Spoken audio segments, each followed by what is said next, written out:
સાવરકુંડલામાં railway station ખાતે 12 metre પહોળા ફૂટ ઓવરબ્રિજનું લોકાર્પણ અને બાઉન્ડ્રી વોલનું ખાતમુહૂર્ત કરાયું। પશ્ચિમ રેલવેના ભાવનગર મંડળ દ્વારા મુસાફરોની સુવિધામાં વધારો કરવાના હેતુથી સાવરકુંડલા રેલવે સ્ટેશન ખાતે વિવિધ વિકાસ કામોના લોકાર્પણ અને ખાતમુહૂર્તનો કાર્યક્રમ શનિવાર 28 માર્ચ 2026ના રોજ આયોજિત કરવામાં આવ્યો હતો। મુસાફરોની અવરજવરને સરળ બનાવવા માટે નવનિર્મિત 12 મીટર પહોળા વિશાળ ફૂટ ઓવરબ્રિજનું લોકાર્પણ કરવામાં આવ્યું હતું। સાથે રેલવે પરિસરની સુરક્ષા અને વ્યવસ્થા જાળવવા માટે નવી બાઉન્ડ્રી વોલ સીમા દિવાલનું ભૂમિપૂજન કરવામાં આવ્યું હતું। આ ગરિમામય કાર્યક્રમમાં મુખ્ય અતિથિ વિશેષ તરીકે સાવરકુંડલા લીલિયા વિસ્તારના ધારાસભ્ય મહેશભાઈ કસવાળા ઉપસ્થિત રહ્યા। તેમની સાથે રેલવે મંડળના ઉચ્ચ અધિકારીશ્રીઓ પણ હાજર રહ્યા હતા। આ સુવિધાઓથી સાવરકુંડલા રેલવે સ્ટેશન પર આવતા હજારો મુસાફરોને પ્લેટફોર્મ બદલવામાં અને સુરક્ષામાં મોટી રાહત મળશે।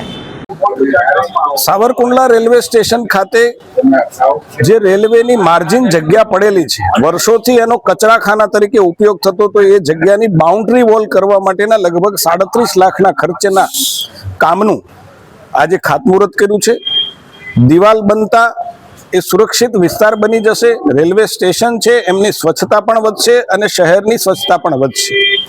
સાથે સાથે જે વર્ષોનો જૂનો પ્રશ્ન જે સાવરકુંડલા રેલવે સ્ટેશનને અપગ્રેડ કરવા માટે આદરણીય નરેન્દ્રભાઈનો જે સંકલ્પ હતો અને એમના અંતર્ગત જે 9 કરોડ રૂપિયાનો ફૂટ ઓવર બ્રિજ, આપણે જે દ્રશ્યો જોતા હતા કે રેલવેના પાટા સ્ટેશનમાંથી બીજા પ્લેટફોર્મ પર જવું હોય તો સામાન્ય લોકો ઓળંગતા હતા, નાના બાળકો સાથે ઓળંગતા હતા।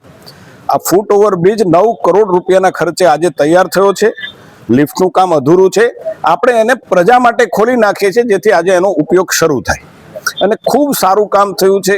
હું રેલવેના અધિકારીઓને ખૂબ અભિનંદન આપું છું કે પોતાની નજર હેઠળ, પોતાના સુપરવિઝનના તળે સાવરકુંડલા રેલવે સ્ટેશનની એમને કાયાપલટ કરી છે। હું દેશના પ્રધાનમંત્રી નરેન્દ્રભાઈનો પણ આભાર માનું છું કે જે સ્ટેશનો એમની નજર નીચે, એમની દીર્ઘદ્રષ્ટિને કારણે અંગ્રેજોના શાસનથી આજ સુધીમાં જેનું અપગ્રેડેશન નહોતું થયું, સુવિધામાં ક્યાંય વધારો નહોતો થયો, એવા કેટલાય રેલવે સ્ટેશનો, સાવરકુંડલાનું લીલિયા રેલવે સ્ટેશન હોય, સાવરકુંડલા રેલવે સ્ટેશન હોય, રાજુલાનું વિજયપુરી રેલવે સ્ટેશન હોય, રાજુલા જંકશન રેલવે સ્ટેશન હોય, એની કાયાકલ્પ કરવા માટેનું શ્રેય હું માનનીય નરેન્દ્રભાઈને આપું છું। આવનારા સમયની અંદર હું અપેક્ષા રાખું છું કે આખું જ કમ્પ્લીટ રેલવે સ્ટેશનનું કામ પૂર્ણ થતા સમગ્ર રેલવે સ્ટેશન છે, કદાચ હું માનું છું કે માનનીય પ્રધાનમંત્રી શ્રી જેમ આનું ખાતમુહૂર્ત પોતે કર્યું હતું, એક સાથે 60-62 રેલવે સ્ટેશનો, એવી રીતે કદાચ એનું ઉદ્ઘાટન અથવા તો લોકાર્પણ માનનીય પ્રધાનમંત્રી શ્રી કરશે।